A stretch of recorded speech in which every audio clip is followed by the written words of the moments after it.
Friends, तो हम अपनी वीडियोस कंटिन्यू करते हैं।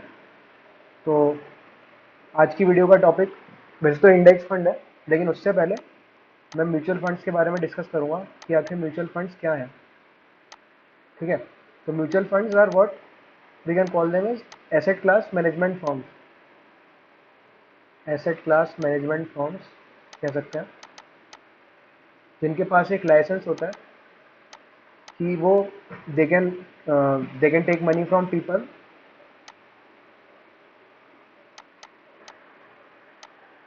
Invest it in different asset classes. Asset classes बताता हूँ अभी क्या मतलब है मेरा एसेट क्लास से। They take money from people and invest their money in different asset classes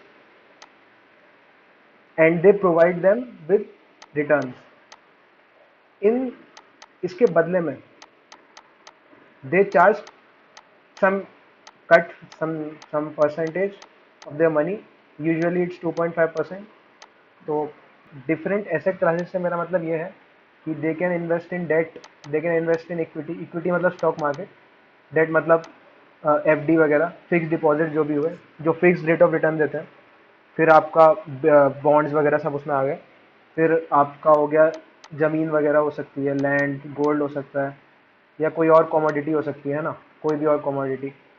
तो किसी में भी वो इन्वेस्ट कर सकते हैं, और वो इन एसेट क्लास में इन्वेस्ट करेंगे लोगों का पैसा, और लोगों को वो उस पर रिटर्न प्रोवाइड करते हैं, और उसके बदले में वो कुछ परसेंट काट लेते हैं उनका पैसा। जनरली 2.5% काट ज़्यादातर म्यूचुअल फंड्स का होता है। तो तीन तरह के फंड्स होते हैं: equity mutual funds, debt mutual funds, और हाइब्रिड।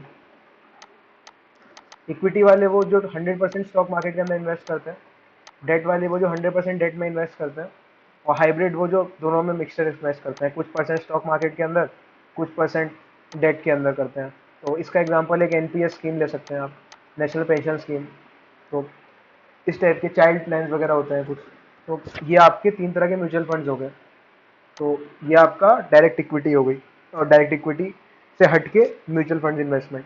तो अब मैं म्यूचुअल फंड्स की एक बार बताना चाहूँगा कि म्यूचुअल फंड्स में इन्वेस्ट करना is not equal to passive investment. क्या बोल रहे हो यार, तुमने पिछली वीडियो में तो बोला था कि इंडेक्स फंड। हाँ हाँ, अभी आ रहे हैं उस पर, इंडेक्स फंड पे। तो होता क्या है कि म्यूचुअल फंड्स में आप अपना पैसा देते हैं। तो म्यूचुअल फंड्स क्या होते हैं? Asset class management company.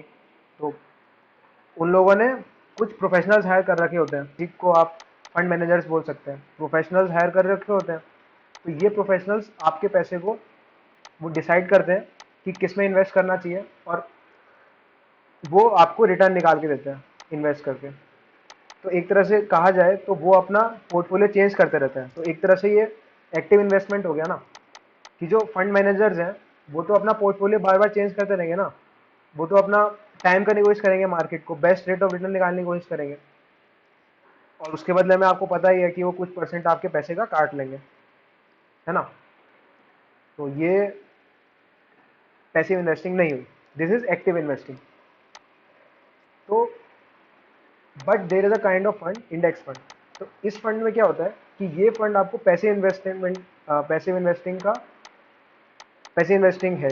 इस फंड में इन्वेस्ट करना, मैं कोई पैसिव इन्वेस्टिंग को प्रमोट नहीं कर रहा हूँ। हाँ, मैं आपको बता रहा हूँ कि ये इंडेक्स फंड में होता है। ऐसा नहीं है कि बाकी म्यूचुअल फंड खराब है इंडेक्स फंड से, मैं आपको इंडेक्स फंड के बारे में बस बता रहा हूँ। तो इंडेक्स फंड का फायदा क्या है कि इसमें खाली 0.1% तक, ज़्यादातर म्यूचुअल फंड में 0.1% तक का चार्ज लेते हैं। ये 2.5% लेना है आपके मनी का, ये 0.1% लेते हैं।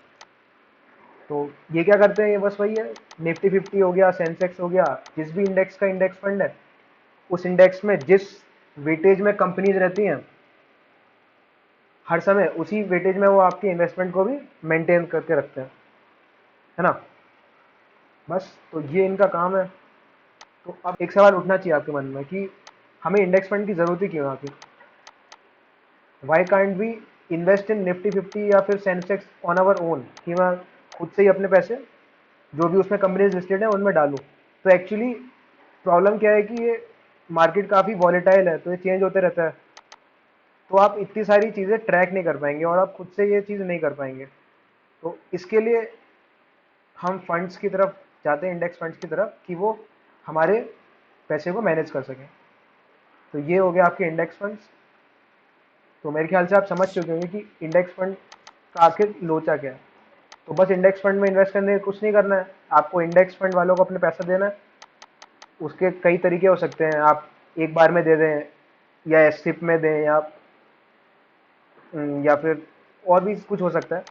तो फिर हाइब्रिड हो कुछ, तो वो सब, इनमें क्या डिफरेंसेस है, इनमें क्या डिफरेंसेस है सिप में देने में और एक बार में डाउन पेमेंट करने में, उस पर भी मैं एक वीडियो लाऊंगा कि दोनों में हमें क्या चीज़ें की ध्यान रखनी होती है। अगर मैं सिप में इन्वेस्टमेंट कर रहा हूँ तो मुझे क्या ध्यान रखना चाहिए, और अगर मैं डायरेक्ट एक ही बार में पूरा इन्वेस्ट कर रहा हूँ तो मुझे किस तरह की चीज़ें ध्यान रखनी चाहिए, इसके ऊपर एक वीडियो लाएंगे। लेकिन पहले मैं ईटीएफ और ये सब पूरा पार्ट कवर कर लूँ। तो तो मेरे ख्याल से इतना काफ़ी रहेगा। अभी तक आप समझ चुके होंगे कि व्हाट इज़ इंडेक्स फंड, और आई गेस क्लैरिटी आ चुकी होगी। तो बाय बाय, टेक केयर।